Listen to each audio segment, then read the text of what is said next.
So welcome back, everybody. This is Night Flight, and today we have Dr. Judd Burton back. And I'm very happy to see him. For a while, I had the impression that will be very hard to get hold of him, but here he is, and welcome, Dr. Burton. Well, thank you, Judith. It's good to be back. Yeah. So interesting times that we are living in. And just recently, I saw two news items, and I thought I would like to have your take on that. The first one is Republicans investigating the Biden family. Mm-hmm. Do you think anything will come out of this? I think that more is coming out about it now. Whether there's anything, from a judicial perspective or senatorial, whether there's any sort of like censure or punitive action taken by our government, well, it's quite another story. My gut tells me that that's not going to happen, even though they, the the for the longest time the narrative was, oh well, there's no connection between what Hunter Biden was doing and his father.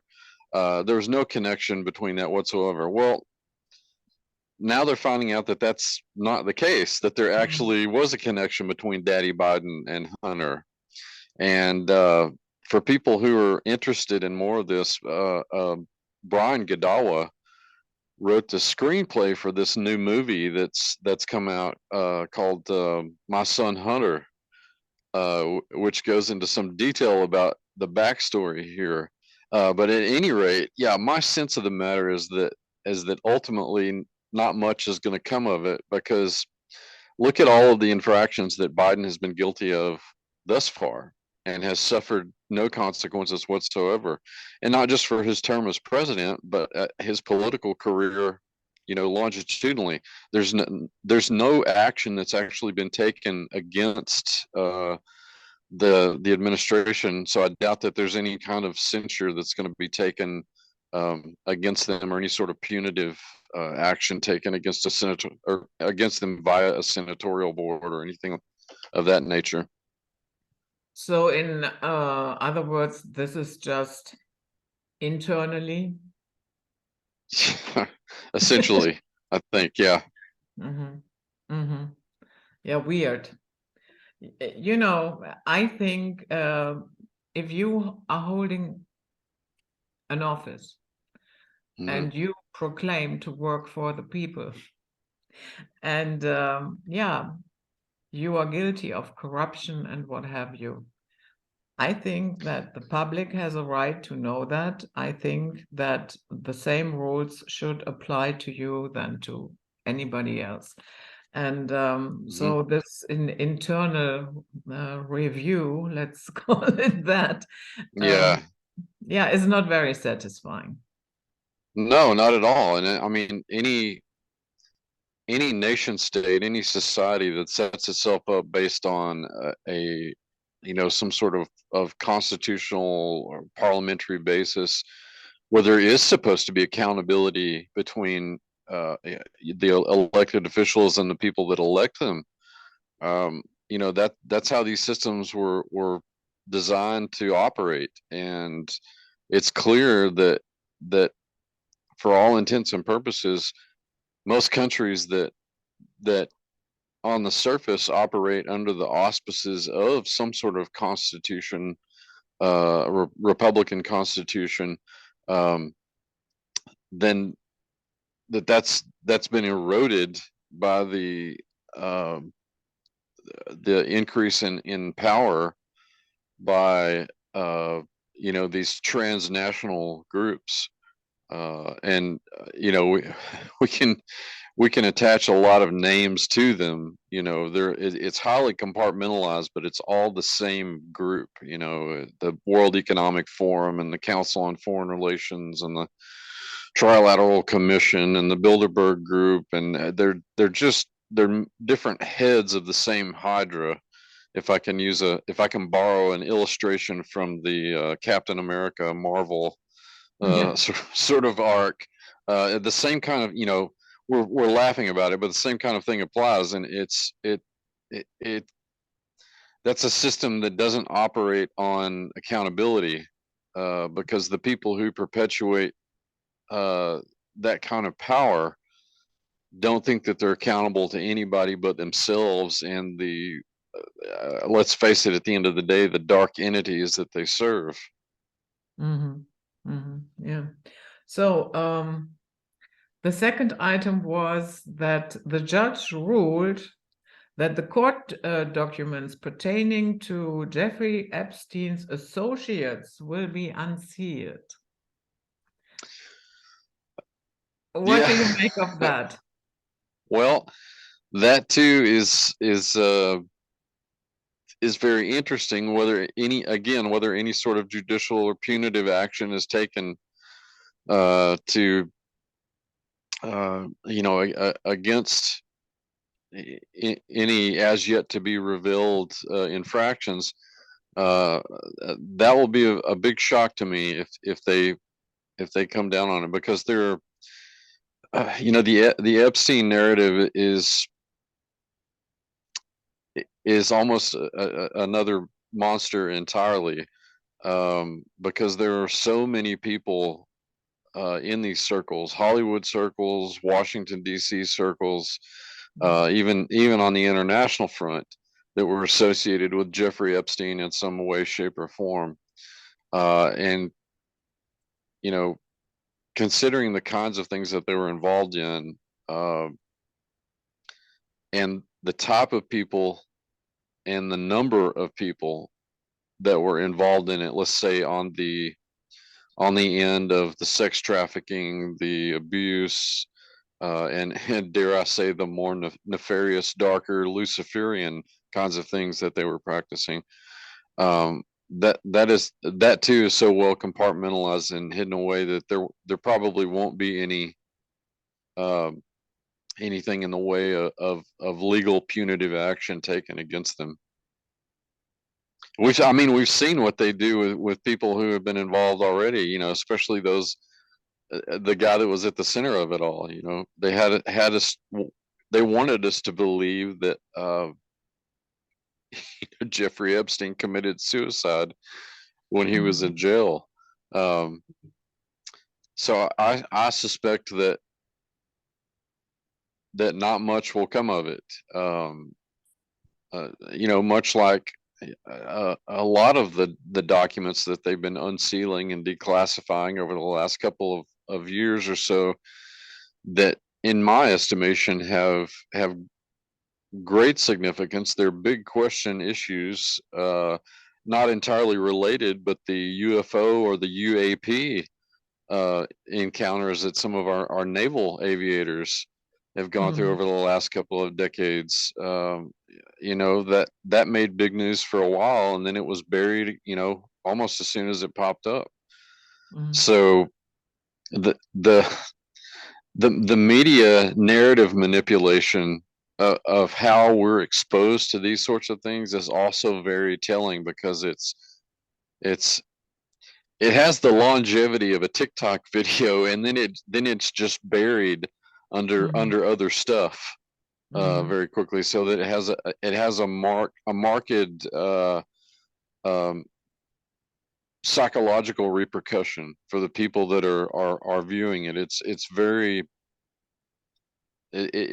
very propagandist in terms of its presentation.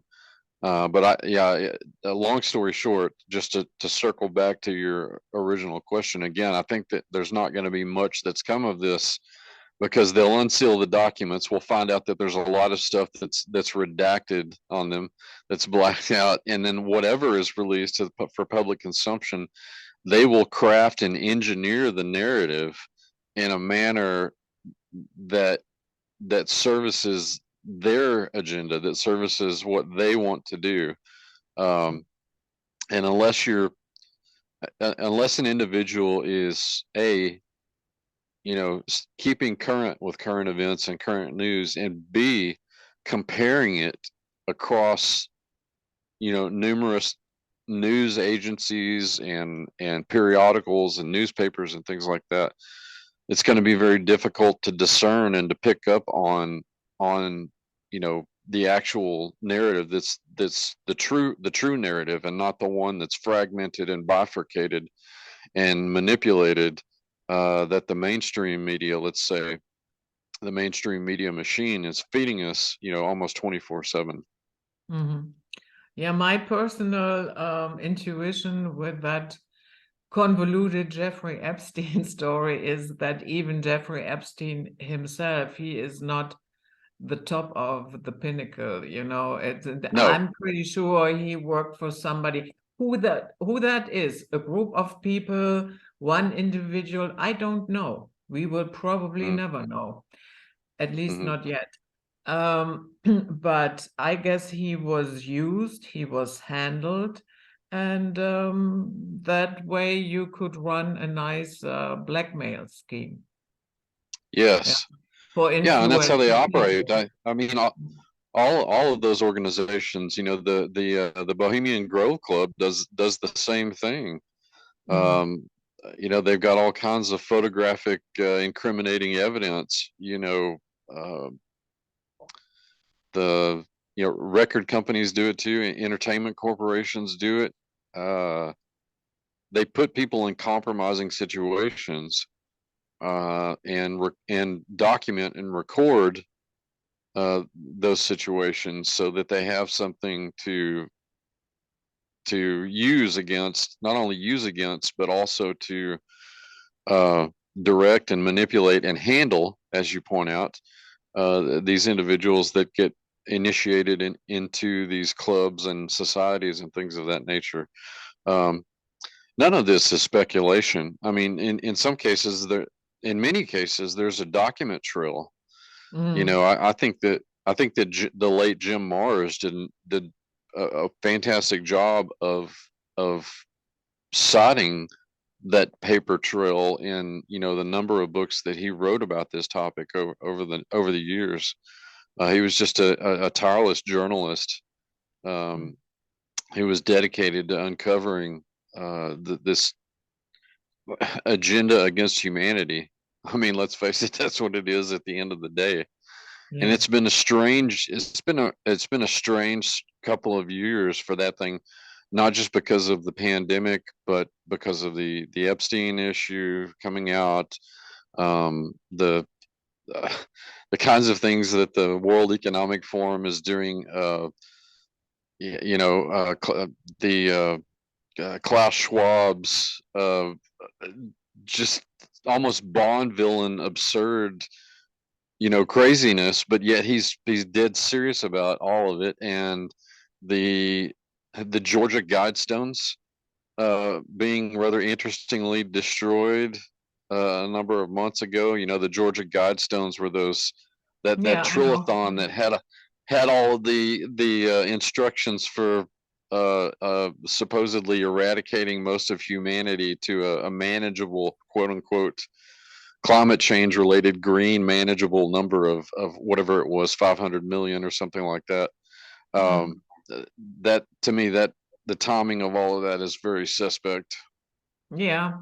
And so we had in Egypt where they celebrated Yes. COP Yeah. 27 or what it is, flop 27. And Yeah. so there was a almost religious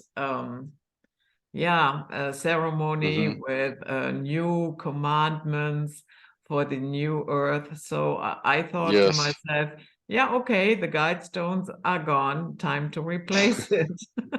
Yeah, exactly. Mm. Yeah. Exactly.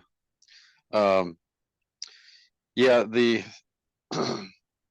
that issue brings up again, it's all about how people are on the one hand fed information, exposed to information, and what they do with it. You know, what are they conditioned to do with it? How are their brains conditioned to deal with it?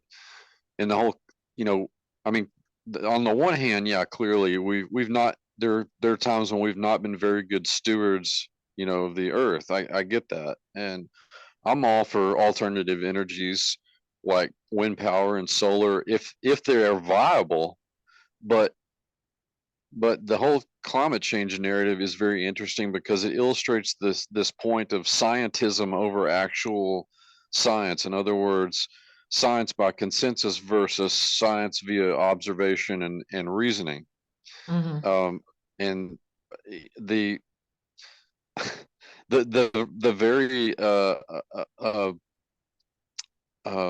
innocuous sounding climate change has replaced all the old global warming Mhm. Mhm. stuff, and that's evidence of that sort of linguistic public consumption engineering that's going on. Because anybody that's read anything about the geologic past of the planet knows that that's all our climate does is change. It goes through these cycles of extreme cooling and extreme warming, and we don't notice that. I mean, we only really have about 200 years of records in the West of weather patterns. Mhm. That's not even a drop in a drop of a bucket for the geological age of the planet. I mean, there have been periods in this planet's past where there's so much volcanic activity that the atmosphere was barely breathable. Mhm. Um, I mean, we have gone through violent climatic change over the course of millions and billions of years. Um, and so to sell people on the whole idea of climate change and that we have to completely do away with petroleum and that it's bad and carbon is bad, never mind that it's one of the basic four elements of the constituents of the universe.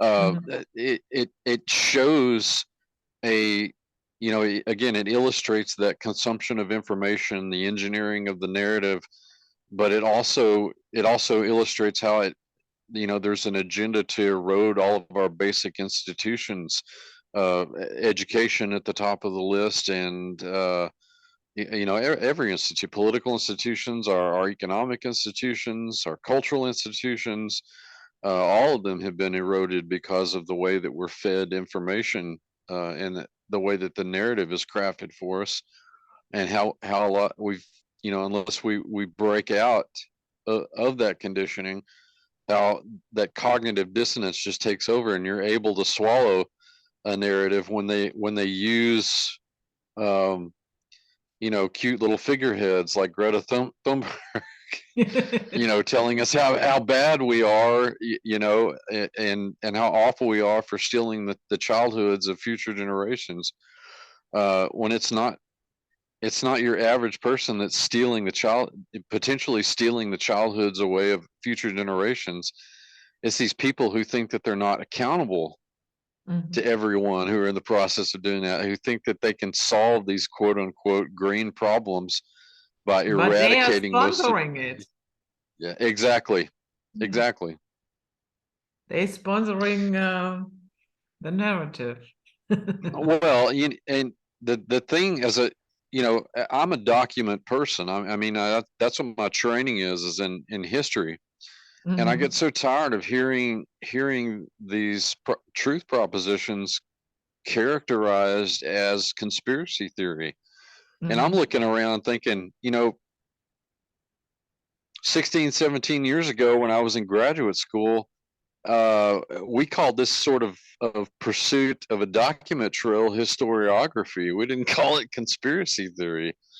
And it's Mhm. it's just such a strange world that we wake up every day in. I think of the original Planet of the Apes movie with Charlton Heston, where he they've capped the apes have captured him, and he's in the cage, and they're hosing him down with that fire hose, and he's just screaming, "It's a madhouse! It's a madhouse!" I wake up some days and feel like that.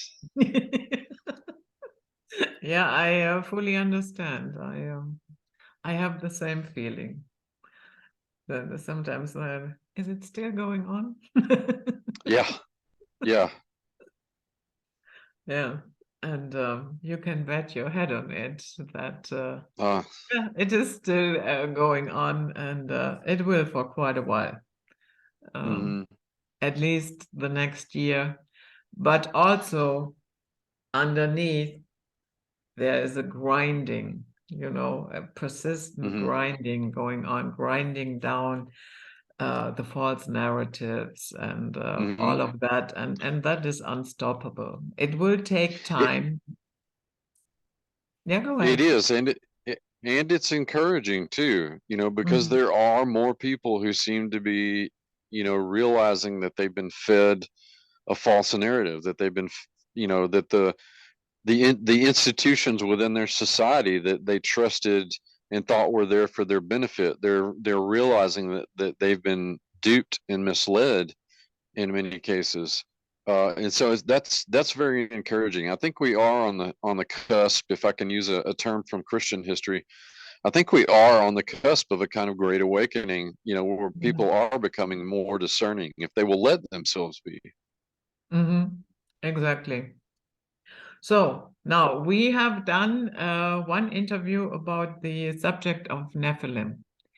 Hmm. And so there is also a line of thought out there that says the following. We see in nature that you cannot crossbreed successfully without any limitations. Yeah. For Hmm. instance, a horse and a donkey. Yes, you can Hmm. do that, but then it's sterile. Hmm. So some people say because of that, it is not really, to them, it doesn't make sense that in the case of angels and humans, that Hmm. procreation has worked. And Hmm. to them, the Nephilim are a totally different, type of species, and had nothing to do with, yeah, angels breeding with human women. So Hmm. what say you? Well, I still tend to think that I still believe actually that the angels did mate with humans, because you're dealing with different. Technically, you're dealing with a different physics and biology and chemistry altogether. If you're coming, looking at it from the angelic side, so the predictive mechanisms are not really quantifiable at that point. I mean, they're who's to say that they couldn't? And I believe that they did make viable hybrid Mhm. offspring. Um, but having said that, I am somewhat familiar with the naturalistic argument. Now, for a number of decades, I'm thinking particularly of people like Andrew Collins and Graham Hancock, two guys whose research I respect. I don't always agree with everything that they propose, but they are pretty solid researchers. Yeah. Now, both of these guys have proposed a human agency to the Nephilim and the Watchers, and I know that Collins sometimes conflates those two, which doesn't make a whole lot of sense linguistically. But even since even as early as like the Hancock hints at it in his Fingerprints of the Gods in the mid '90s, and then Collins wrote a book called The Ashes of Angels, in which he believed that there was a human society with slightly different physiology that came from uh, probably Central Asia, somewhere from the north of the Levant region, and gave the rudiments of civilization. Um, and he tried to speculate as to where some possible locations of their homeland would be, and they tended to be in that sort of Trans-Caucasus, Central Asia, Caspian Sea kind of area. And there's there has have been in recent years more come to light about a group um, of ancient humans known as the Denisovans. Hmm. And if we're to believe some of the evidence that has come from some of these Denisovan sites in Russia, which again, I think Siberia was the first discovery of one of these so-called Denisovan sites, but they stretch out into other parts of Russia, including Central Asia. So Collins may not have been too far off about an origin for where some of these people came from, if indeed he's right. So I'm familiar with the naturalistic narrative, and it's very clear that the Denisovans were larger. I mean, there was a molar that they found in one of the sites, definitely a hominid molar, that put this guy somewhere between 8 and 10 feet tall, just given the morphology and size of the tooth. So um, it's possible. Obviously, they did have some cultural impact, in the late Neolithic Near East, you might say. But it doesn't explain the entire narrative, and that's why I think that there's room for this sort of you could call it transdimensional explanation, but supernatural would also be another word for it. But clearly, the Denisovans were, it's in my mind. Uh, it seems that the Denisovans probably were involved in that at some point. Now, as to whether they were the ultimate cultural engineers in the prehistoric Near East, where the first city states emerged, um, I tend to think that the Watchers, the fallen angels, were the chief engineers, as it were, in that respect. But I think that there's room for a more I think there's room for both the naturalistic explanation and the supernatural explanation. I don't necessarily think that those two are mutually exclusive, in just a hard, conversely opposite manner. I think that there's room for both of those narratives. We just don't know how they fit together right now. We don't have the evidence to put it together. Mhm. Okay. So once in a while we hear the term fallen angelic technology or fallen Hmm. angel technology. Hmm. So if, let's say, there is such a thing, what would fall under that in your opinion? Well, it's in my opinion, it's a combination of practical sciences and occult knowledge that follows the narrative that we get in the apocryphal work that describes what the Watchers were teaching humanity. And you find that it was things like um, astronomy and The weather seven patterns. sacred And sciences, are you talking about that? yes, I mean, it would basically be the same kind of thing. Mhm. Um, but they taught them medicine and healing and things of that nature. And then there were people, or I say people, there were Watchers like Azazel, Mhm. who kind of towed the line a little bit, and were teaching weapon making and warcraft and seduction and witchcraft and things of that nature. So there's a darker side to what's passed along, clearly. Um, but I think that and other scholars have written about um, the let's say the cultural evolution of knowledge in the prehistoric, indeed the prehistoric and the ancient world, when it comes to myth and astronomy. There Mhm. was an excellent book called Hamlet's Mill that Mhm. was written. Yeah, if you're familiar with the text, you know what I'm talking about. They posit that the myths of prehistoric and early ancient peoples were all tied to the movements of the stars, and the stories of their interactions were tied to the interaction, but the movement of the stars and the planets and the sun and the moon.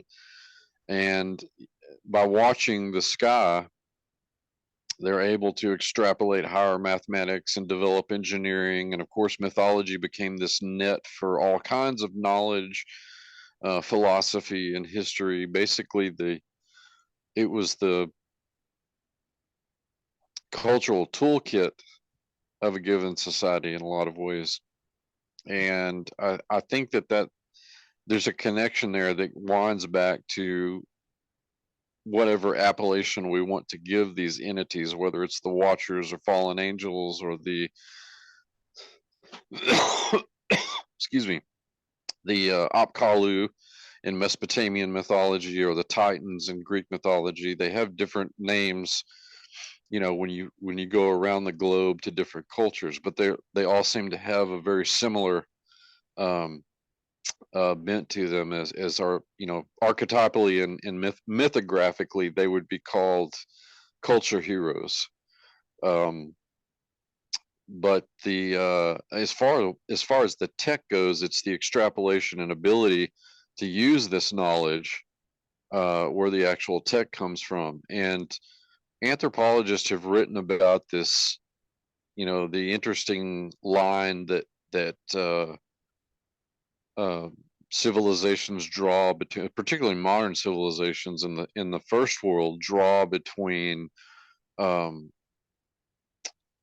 you know, magic on the one hand and high technology on the other hand.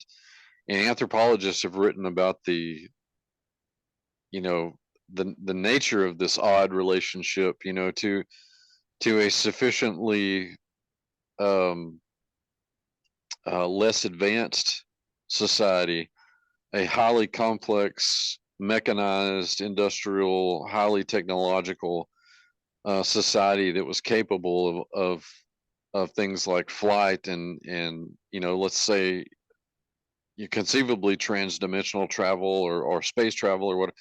These kinds of things and many more would seem like a kind of magic to the other people, the less developed people. You know, Arthur C. Clarke, you know, talked about the same thing in a number of his books, in a fictional venue. And even now, in the world of, you know, in the age of quantum physics, you know, we have technology that seems like magic. I mean, if you take quantum computing, those machines literally dump their computational questions into another dimension and then derive the answer, the solutions from that dimension into ours. Uh, Mhm. you could couch that into terms where it could easily sound like magic. You know, what we're doing with super colliding technology Mhm. uh, verges on, you know, to again to that less developed, less sophisticated society would seem like magic. And I think that we're kind of coming full circle with that and watching this. We're seeing this watcher tech kind of make a comeback. Um, I'm convinced that some of it was even put into play in the Tower of Babel episode, um, that's mentioned in Genesis. So essentially, that's what we're talking about in terms of watcher tech. It's the application of that knowledge to produce these sorts of, you know, seemingly fantastical uh, scientific procedures, and also material, a technological, actually physical technology. Um, so that's what I think about in terms of watcher tech. Mhm. That it's this. I think a lot of that would go a long way towards explaining how ancient megaliths and prehistoric megaliths were built, just using these massive, you know, pieces of stone that are fitted together to the extent that you can't put a playing card between them. They're made without mortar. Uh, you know, there have been people who have posited that a kind of sonic technology, a sound based technology, was used to put these stones into place. And you know, when I think of stone technology, I think we're missing part of the. But yeah, that means that certainly means flint and arrowheads and spearheads and flint knives and things like that. But there's a component to that I think we're missing. I think we're not taking into account that stones also had piezoelectric qualities and could be utilized as such.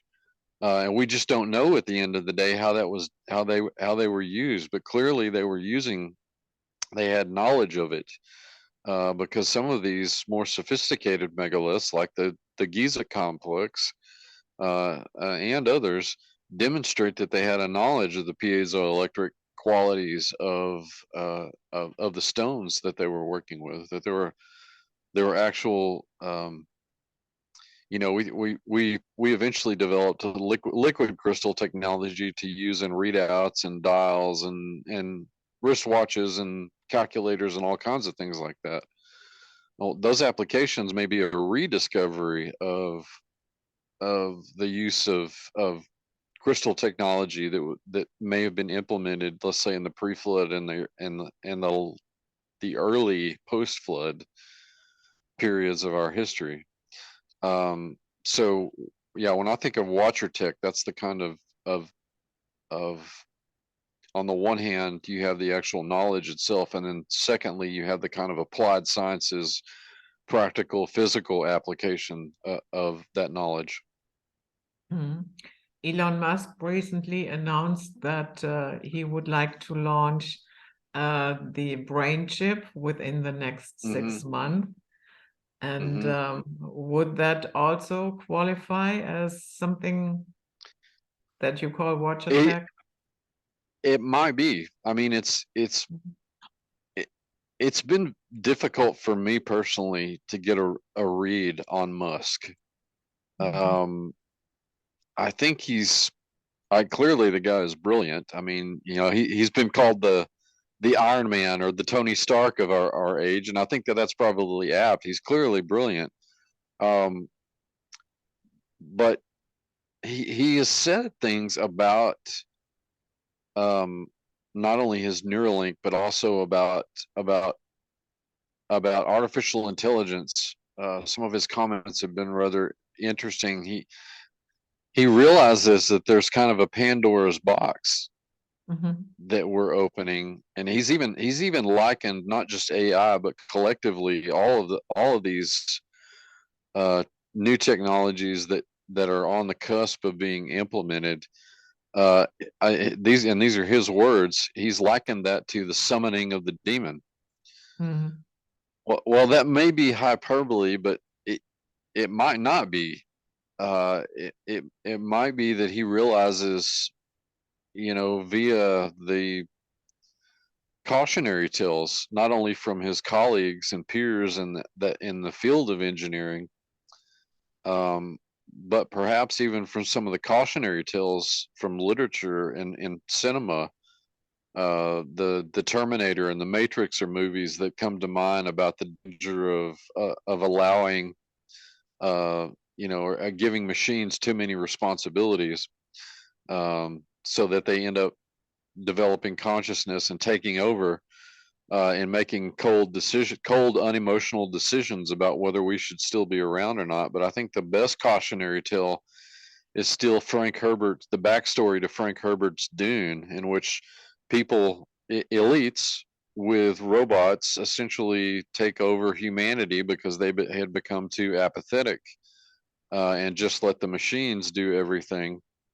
And it got so bad that these thinking machines, as Herbert called them, artificial intelligence, it got so bad that they nearly eradicated all of humanity, and humanity had to fight back. You were talking about revolutions a moment ago. That's exactly what happens in this story. They had to fight back in order to survive, and they viewed, from then on, they viewed AI as such a threat to the survival of humanity that any technology that mimicked a human, at the top of that list being artificial intelligence, was made a capital offense. And so I think that on the one hand, there are some engineers. I don't know if Musk is one of those, because he said things that have made me think in the past that, well, he knows the danger, but he goes ahead with something like the Neuralink, that literally is redefining humanity in a way that we are more reliant, in a very direct, boots on the ground kind of way. We are more reliant. We're directly reliant with a Neuralink chip in our brain on machine power, on Yeah. computer power, on the power of artificial intelligence. And so we're redefining humanity in this transhuman age. Um, I don't, I, I personally don't think that that's a good thing, largely because we have no predictors as to what long-term effect that's going to have on us Yeah. as a species, what long-term, and I'm talking about both the physical and the supernatural. Well, clearly the humanity is being re-engineered, and I would argue that that is also Watcher tech in that Mhm. respect. That's certainly what Watchers have done, and their progeny, the Nephilim, and all the post flood giants inherited this knowledge too. But I wrote a paper last year about the linguistic engineering that they were involved in. So, even embedded in our languages, there's evidence. The actual word that I looked at um, was the word for king or ruler, and I took examples from all of the Indo-European languages, the Eurasian languages, um, and compared them to a cluster of words in the ancient Near East. Rephaim from the Bible, Rabbah from Mesopotamian languages, and Rapha from the Ugaritic material. And they all have to do with this cult of the dead ancestor kings, the god kings that lived in the abyss, the Absu, as the Mesopotamians called it. Mhm. Um, and it occurred to me that there were many words for king and ruler or prince that also began with an R and a vowel. So I looked at the occurrence from a historical linguistic perspective, the occurrence of this initial R vowel morpheme, and the cognate in that word, of course, is king or ruler or prince or some sort of ruler like that. And the occurrence of them across the Eurasian continent is astounding. Words like Ray and Roy and Rex in Latin for king, and Radio. Re in the Celtic languages, in Gaelic, Krolsh in the Slavic tongues, and Rajan in Sanskrit, and all of the Southern Asian languages that it impacted.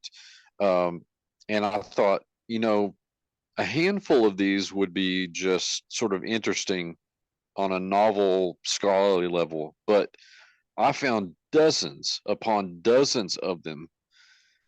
And it occurred to me that this is not coincidence because of the kind of political residue that this word dragged with it through the age.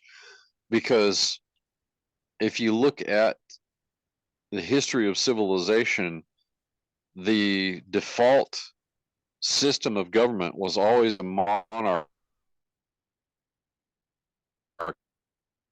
and it was Okay. Did I?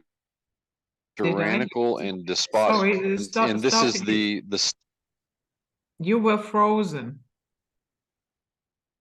You are frozen. Okay, let's.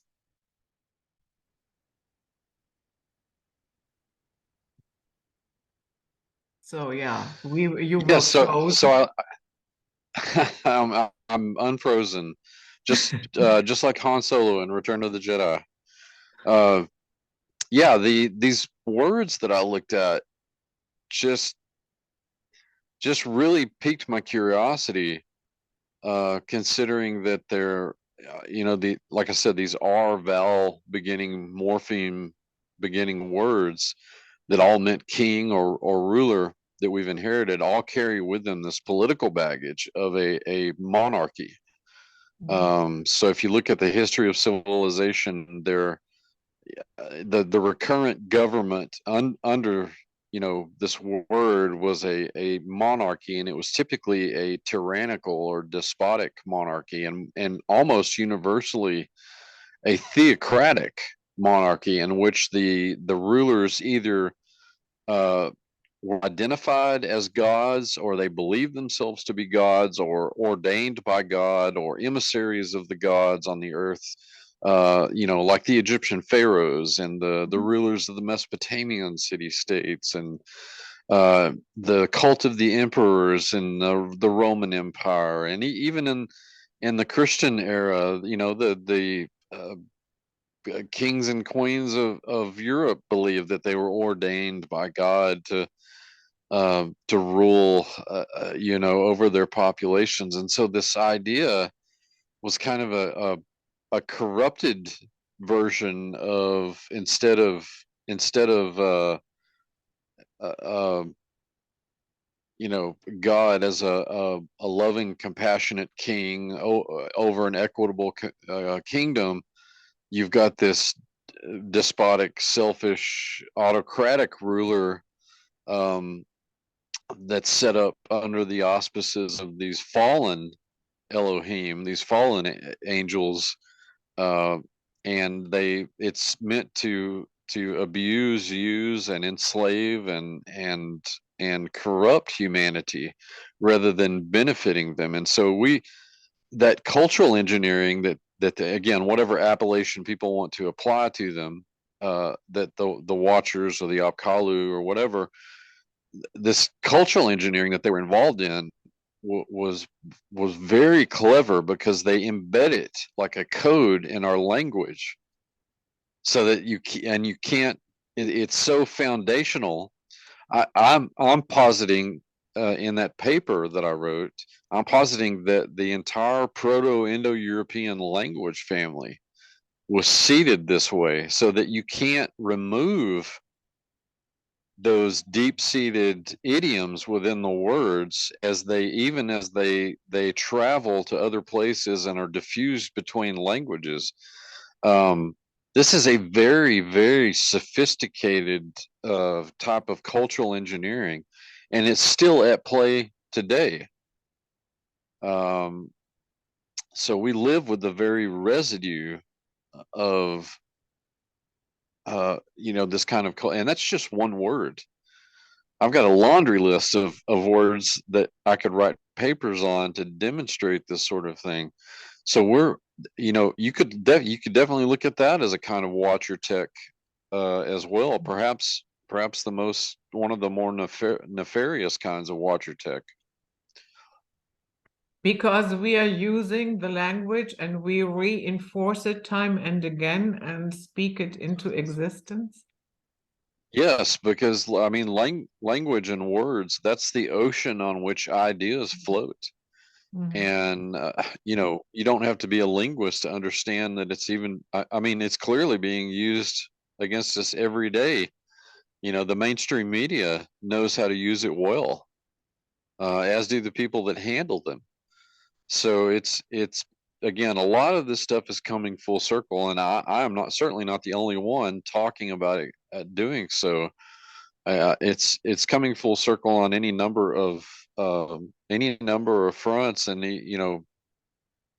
as you pointed out in our discussion, but before we went on, even the cosmic clock of the stars Mhm. seems to be heralding the signs of change, in our day and time.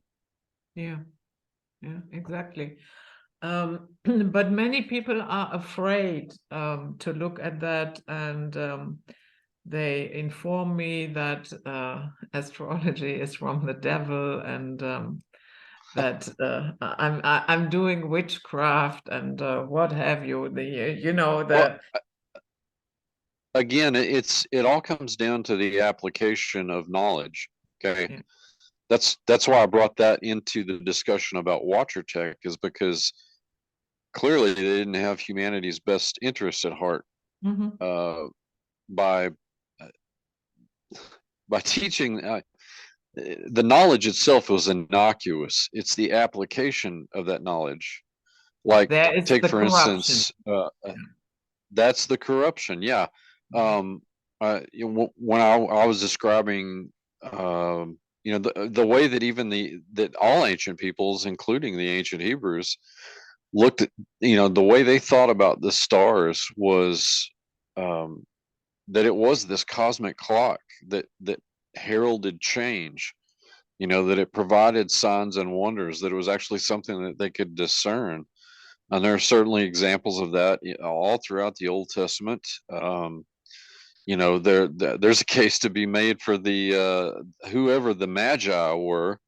They clearly understood that something was, that there was great change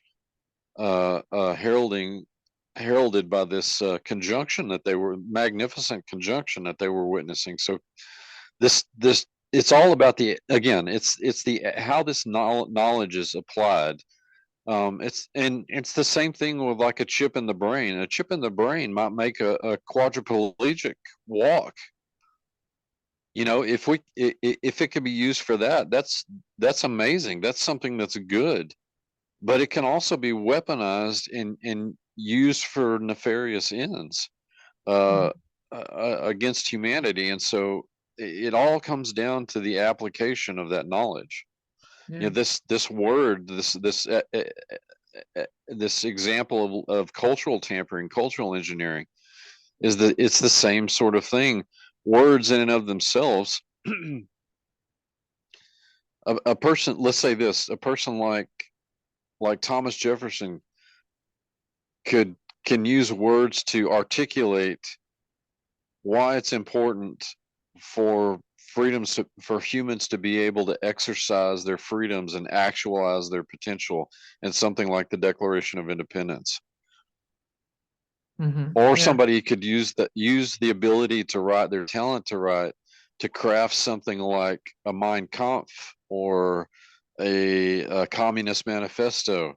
Um, it's all about the application of ability and that knowledge, you know, whether it's to be used for good or ill. Yeah. Yeah, I have to say I don't have any knowledge how that Neuralink chip actually will work. I might have Mm, to look that up because, you know, I'm not going to take it. Yeah, end of story. So yeah. that is why I'm not familiar with the details of it. But of course, I have some questions. Um, Mm, because this chip is not a perpetuum mobile. It needs to be recharged. And of course, you are not going to right. have a USB port in your skull. Um, Uh-huh. it will somehow be recharged wirelessly via some Mhm. type of radiation. And my question then becomes, okay, let's say for some stupid reason, I missed the point where I had to recharge. Does that mean the chip goes dormant and automatically I go back to what I have been without the chip? Or do I stop in the middle of a motion and just can't function anymore? So all of that, what is going on there, I don't know. I have to look into that. Yes, it's see, that's the thing. There's so much that we can't predict about Mhm. all of this. The fact that it's dependent on a power source is worrisome too. Um, because what happens if there's if there's a coronal mass ejection, like the event back in 1853, where what little grid there was, the telegraph system was completely destroyed. They had to rebuild it. Uh, th- does it does the chip melt in your brain? Does that kill you? You know, if that happens, they're it's so dependent on interfacing with the power system, uh, just to be able to function. You know, how in the world can we begin to think that we've thought of every possibility? Um, it's just, I can see that there would be good, and there could be good applications of it, but again, you know, it could be used for ill, and also again, that we just don't know. We don't know what we don't know about. about some of these questions, and I think it's just it. Musk seems to think that we're ready to go. We're on. You can start selling them on Amazon. And make the appointment with your doctor, and it'll be an outpatient surgery, and then you're back on your feet. I don't think we're there. Mm. And personally, I'm like you. I don't want to be there. I don't want it, because I think on the one, unless I absolutely needed it for some reason, for some medical reason, which I can't even fathom, I would have to see it see its efficacy as such demonstrated. But I see that as a compromise of my humanity. I don't want it. Mm-hmm. Yeah, exactly. I'm happy to be human. Yeah, me too. And yeah, he's friends with Yuval Harari, and his take Yes. on humanity I find somewhat disturbing. He thinks we are just an accumulation of carbon atoms, that an animal that is hackable, and he already said God is dead and we are going to have divine powers now. And what are we going to do with all the useless people, and so on and so forth? And, Right. the model that he is using, yeah, this hackable animal, it's just a bunch of carbon atoms. Forget about it. So, Hmm. that has been debunked a long time ago. It is so, so from yesterday. And Hmm. the spiritual aspect of life, yeah, he totally ignores that. And I find his overall stance on humanity totally backwards. Hmm. Yeah. Yeah, I do too. And I think Musk just launched a new AI um, robot chat program. Uh, just I think maybe just weeks or even days ago. A friend of mine who's the headmaster of a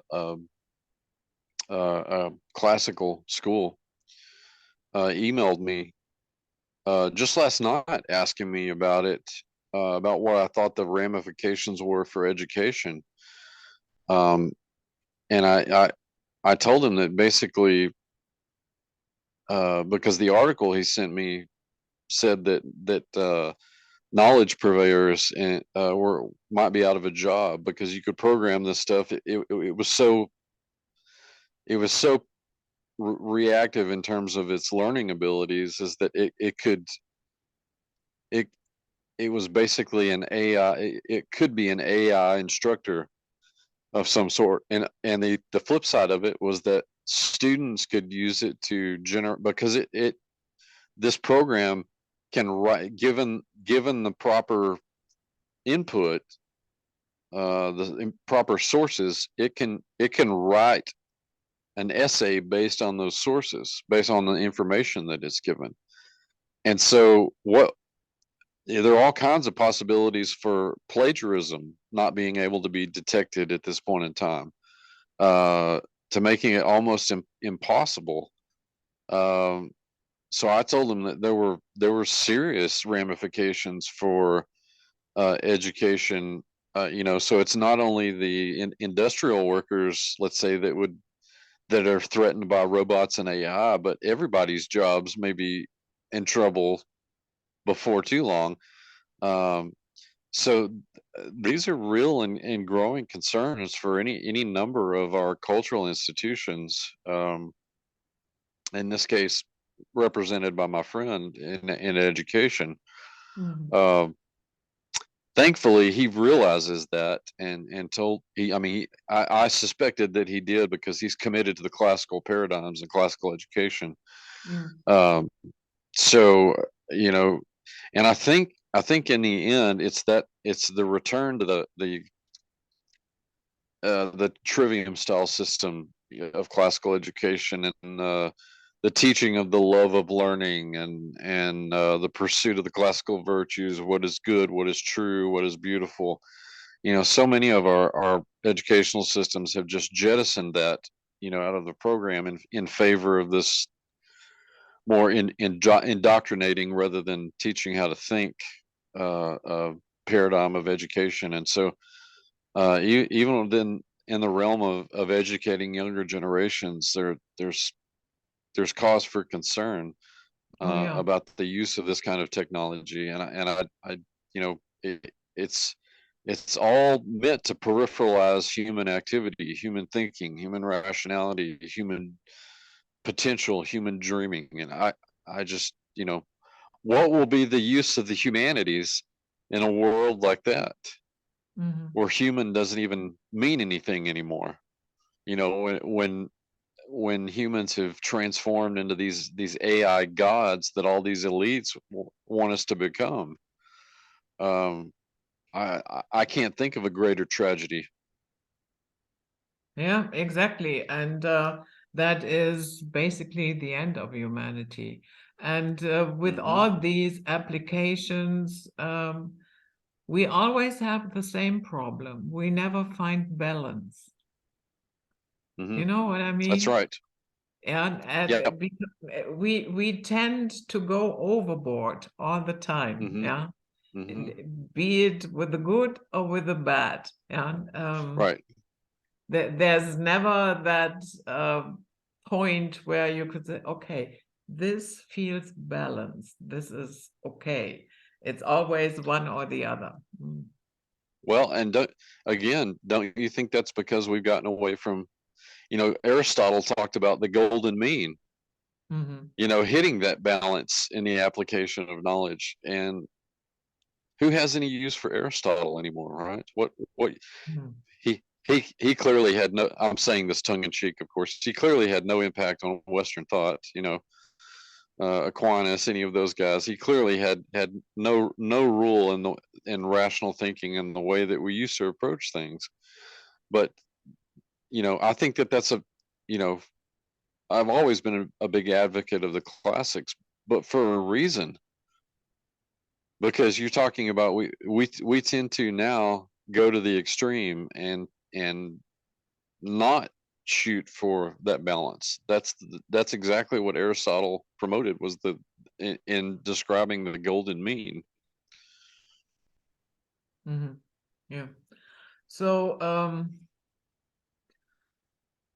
one thing that is quite obvious, we have a lot of structures, buildings, artifacts that do not fit with the official narrative of our so-called history. And Hmm. but you already mentioned Graham Hancock, and yeah, I find his work very interesting.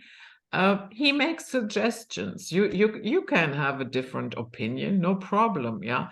Hmm. But the thing that I find disturbing is that um, academia at large is not willing to discuss anything.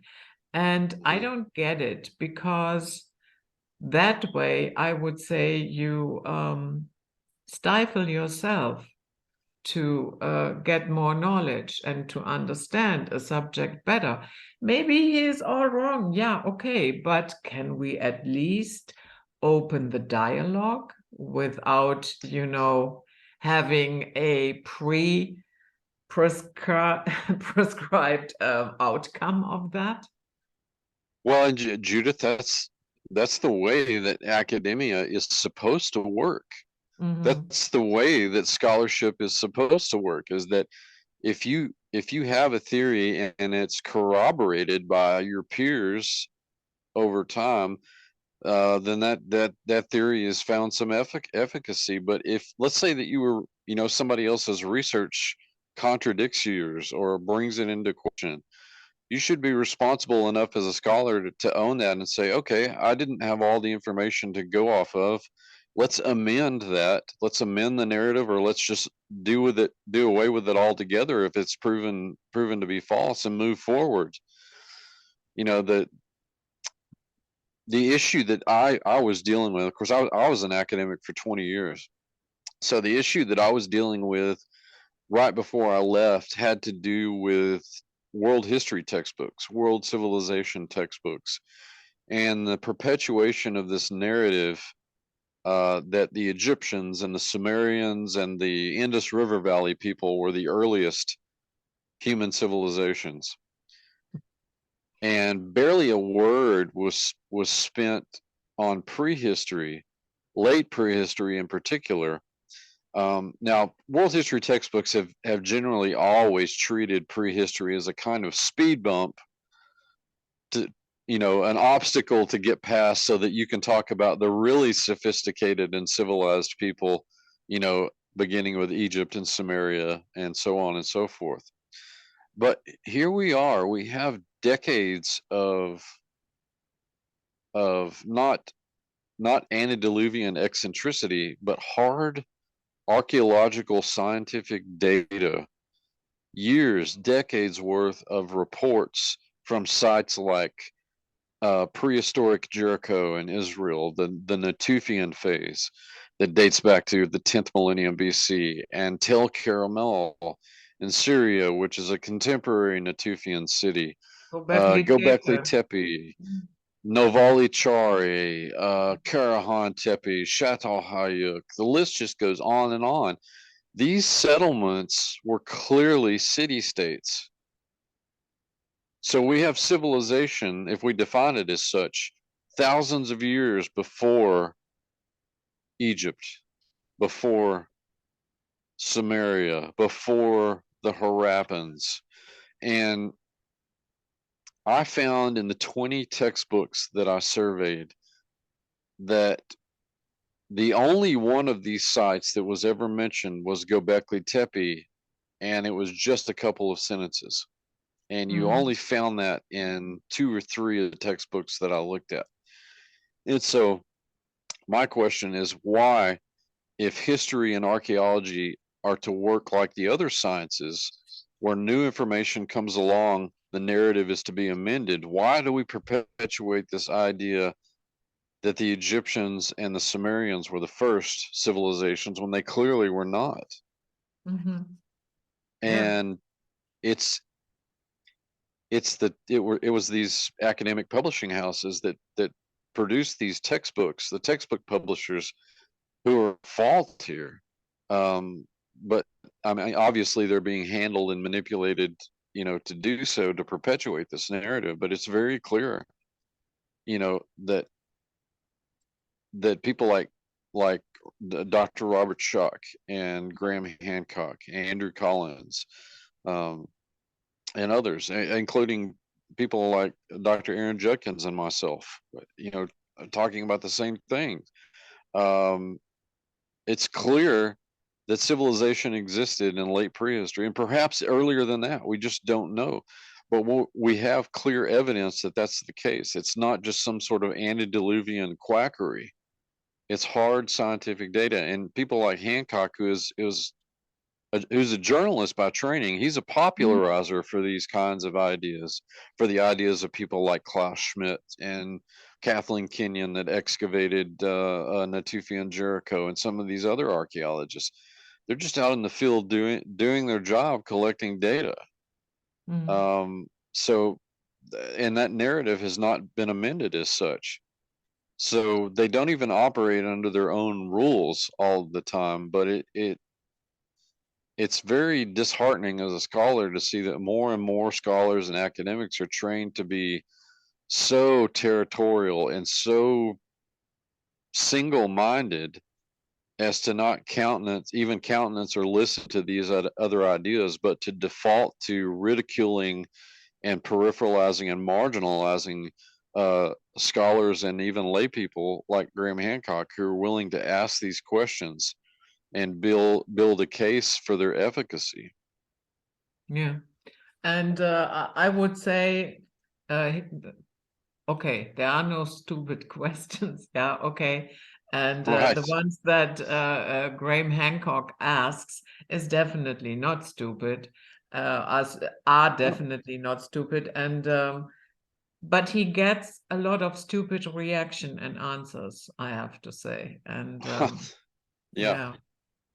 So I don't know, sometimes I like to look at this from a psychological point of view. So I think, oh, what's going Mhm. on here? What is Mhm. so horrifying to you that you cannot even entertain Mhm. the idea?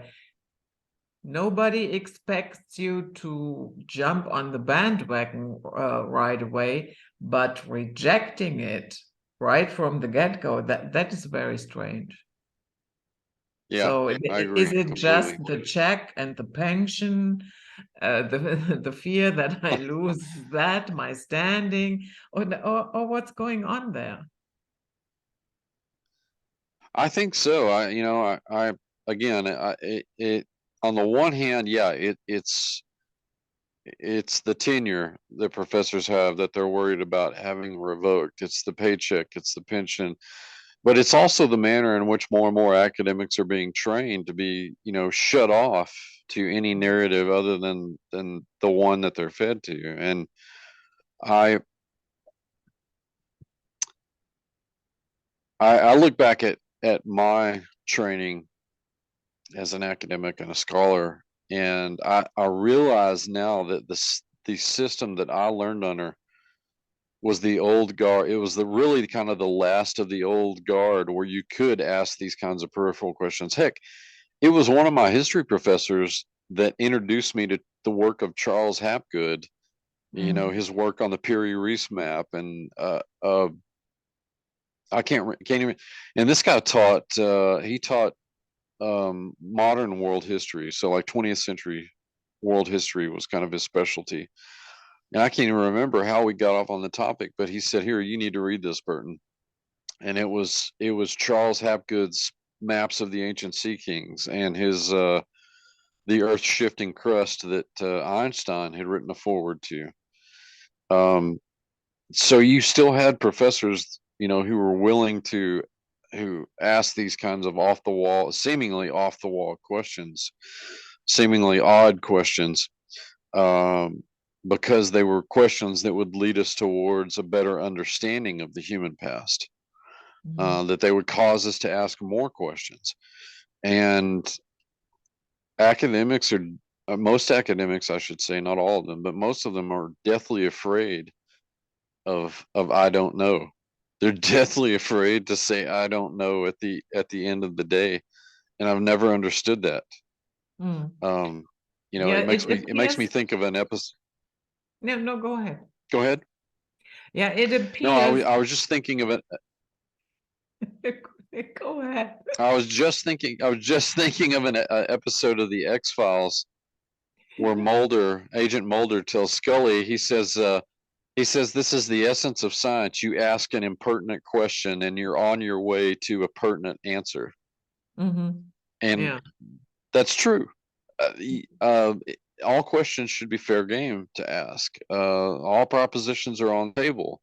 It's our job to ferret out in a civil manner which one is the best case scenario. Mm, And that's another thing that's been lost in all kinds of public discourse is civility, in politics and academia. Um, uh, this in everyday life. They've used the pandemic to cause that kind of hostility between people who were friends and even family members. mm, So we're seeing the erosion and hopefully not the death of just basic civility. Um, but that's another thing that's missing in this discussion, because again, as I say, the default is to ridicule and marginalize any of these propositions that question the consensus narrative. mm. Yeah, some, it appears, do not even publish a paper out of fear it could be wrong. So sometimes That's that right. means Yeah. you have large gaps, yeah, where you haven't published anything. And that is something that is really irritating me, that academia at large does not understand that the current way, the path that they are on is, yeah, practically suffocating science. Yes, and it illustrates other problems too, that I've spoken about. I've been interviewed about as well. You know, academics are we're terrible about interacting with the general public. You know, we we operate in echo chambers. You know, in a lot of cases, and that's why I think that that's one good thing about social media is that, you know, there's great potential there for academics to interact with the general public. And um, I've always described myself as a people's scholar, even before, you know, all of this stuff started to come to light, because I think it's important. If all we do as scholars and academics is parrot our findings to one another and not bring in the general public in the discussion, what is the point? Mhm. We just we turn the pursuit of knowledge into a members only club, and that to me seems to be a very not only dangerous thing but a very irresponsible thing for people who are supposed to be, you know, the intelligentsia, you know, people who are supposed to be carrying the torch, so to speak. Well, share, you know, let's share the light with everybody, you know, not just make it a bonfire meeting, you know, between the members only.